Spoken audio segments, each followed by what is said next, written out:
Good morning, students. So in earlier video I have told you regarding vacuoles. Okay, so what are vacuoles, and up to that we have done. So our next topic is plastids, and I think I don't have discussed about these plastids. So let's see what these plastids are. So they are saying you might have noticed several small colored bodies in the cytoplasm of the cell of Tradescentia leaf.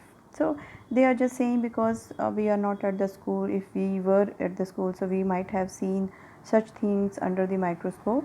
But since we are not in that situation, so they are saying when you keep this leaf of Tradescentia leaf under the microscope, so you will observe that in the cytoplasm you will observe small colored bodies in there. ठीक है, they are scattered in cytoplasm of the leaf cell. ठीक है, so these are called the plastids. ठीक है, so simple thing है, chloroplast जो हमने बोला जेली लाइक स्ट्रक्चर है, तो क्लोरोप्लास्ट के अंदर जो ग्रीन कलर की बॉडीज़ आपको दिखेंगी they are the plastids. They are of different colours. ठीक है, some of them contain green pigment called chlorophyll. ठीक है, वो डिफरेंट कलर्स की भी हो सकती हैं. ठीक है, और सम ऑफ देम जो होंगी वो ग्रीन कलर की होंगी. ठीक है, जिसको हम बोलते हैं क्लोरोफिल. तो इसके बारे में आपने ऑलरेडी सुना है what this chlorophyll is. Okay, so green coloured plastids are called chloroplast.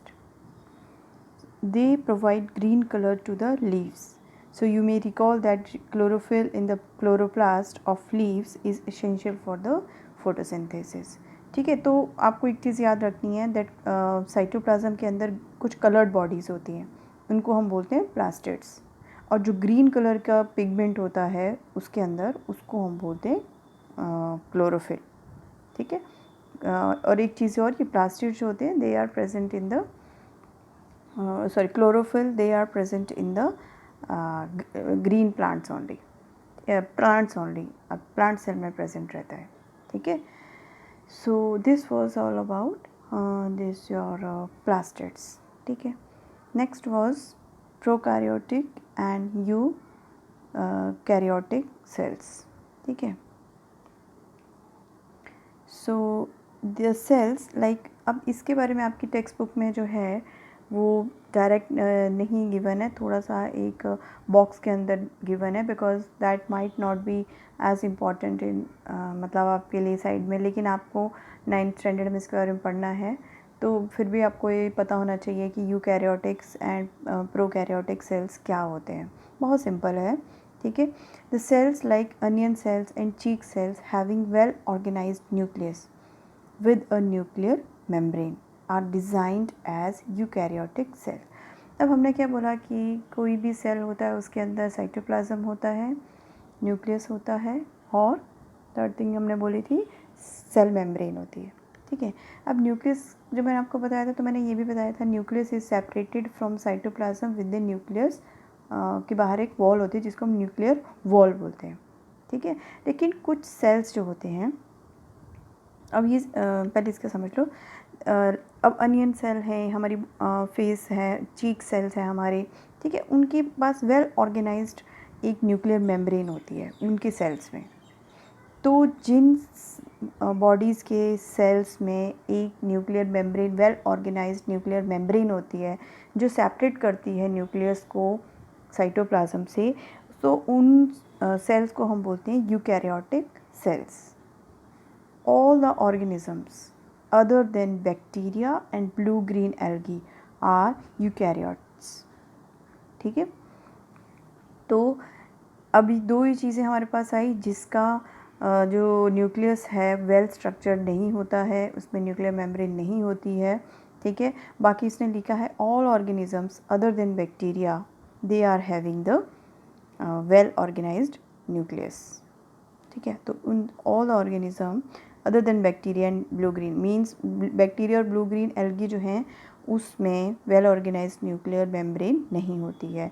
बाकी सभी ऑल ऑर्गेनिजम्स में क्या होता है, वो प्रेजेंट होती है. तो उन सभी को हम क्या बोलते हैं, यूकैरियोटिक्स, यूकैरियोट्स और eukaryotic cells.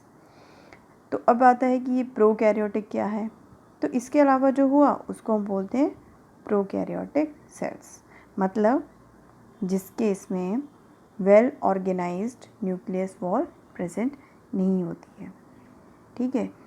The cells having nuclear material without nuclear membrane, ठीक है, they are termed as prokaryotic cells, ठीक है।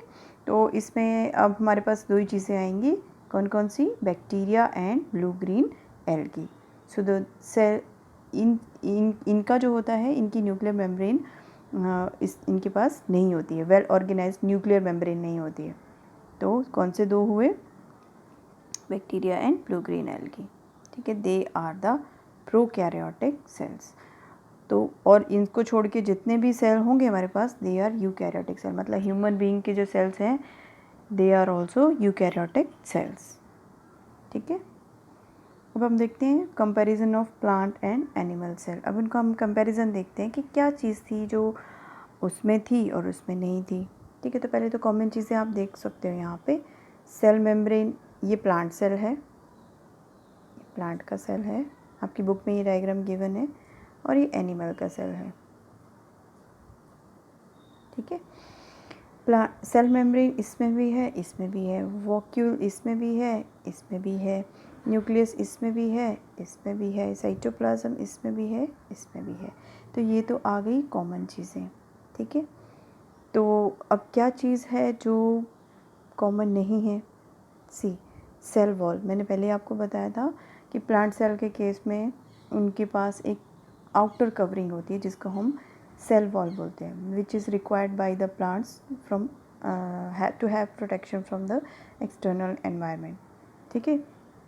तो cell wall is absent in case of animal cells, ठीक है। What the rust thing I told you, that is chloroplast, अभी मैंने बात करी, ठीक है। Chloroplast, this is a green colour pigment, ठीक है, which is called chlorophyll, and green color plastids are called the chloroplast, ठीक है। जो ग्रीन कलर पिगमेंट होता है उसको हम क्लोरोफिल बोलते हैं, और ग्रीन कलर के जो plastid which are present in cytoplasm they are called the chloroplast, ठीक है। So they are present in plant cell but they are absent in animal cell. So in detail we will see. So structure of animal cell and plant cell, तो ये बहुत detail और deep structure उसका है, ठीक है। तो आप जो भी चीज़ें हम लोगों ने, अब कुछ चीज़ें इसमें होंगी जो मैंने आपको नहीं बताई, बिकॉज आपके जो 8th स्टैंडर्ड में आपका जो स्टैंडर्ड में जो बुक है, ठीक है, तो इसमें इतना डिटेल में नहीं दिया हुआ है। 9th स्टैंडर्ड में आप बहुत डिटेल में पढ़ोगे इसके बारे में, ठीक है। तो अभी के लिए आपको जो चीज़ें आपको गिवन हैं आपको उसी को देखना है, ठीक है। तो कुछ चीज़ें आप देखो, यहाँ पे बहुत सारी ऐसी चीज़ें हैं जो मिसिंग हैं, सो आपने जो इस वीडियो में हमने कवर नहीं करी है, ठीक है। तो we will not go through that about them in detail. So like endoplasmic reticulum, I just given you the definition, introduction part only, ठीक है। सो लाइक सेंट्रोइड्स, centrioles, ये we didn't discuss about that. Then maximum of things I have discussed, some of them are not given in your textbook even, ribosomes, endoplasmic reticulum, Golgi apparatus, these are not given in your textbook, ठीक है। But even then I told you what are they, where they are present, and what is their function. So I have told you many things about them. So this is structure of animal cell and plant cell, you just go through this, okay. Then comes the comparison of plant cell and animal cell on the basis of some parts. So see, cell membrane which is present in plant cell also, animal cell also. Cell wall which is present in plant cell but absent in animal cell. Nucleus is present in both the cases. Nuclear membrane obviously present in both the cases. Cytoplasm present. Plastids, and we discuss about this. Plastids, they are present in plant cell but they are absent in animal cells, ठीक है। Vacuole, they are present in present smaller in size. So vacuole जो present होते हैं animal cell में, they are having smaller size, और जो vacuole present होते हैं animal cell में, they are larger,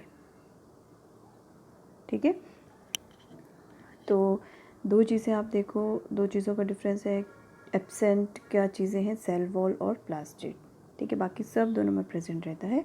और यहाँ पे देखिए आप, ये लार्जर इन साइज़, मतलब वॉक्यूल जो होते हैं लार्ज साइज़ में प्रेजेंट रहते हैं एनिमल सेल्स में, और स्मॉल में प्रेजेंट रहते हैं आपका प्लांट सेल्स में। So this was all about this cell structure and function. So now I will say in next video I will send you the notes of this chapter. So again I told you that you have to make the notebooks in a proper pattern. तो अभी तक आपको याद हो ही गया होगा कि आपको कैसे कैसे लिखना है, ठीक है. I'll give you the date for submitting your homework also. So just write on your work neatly and cleanly.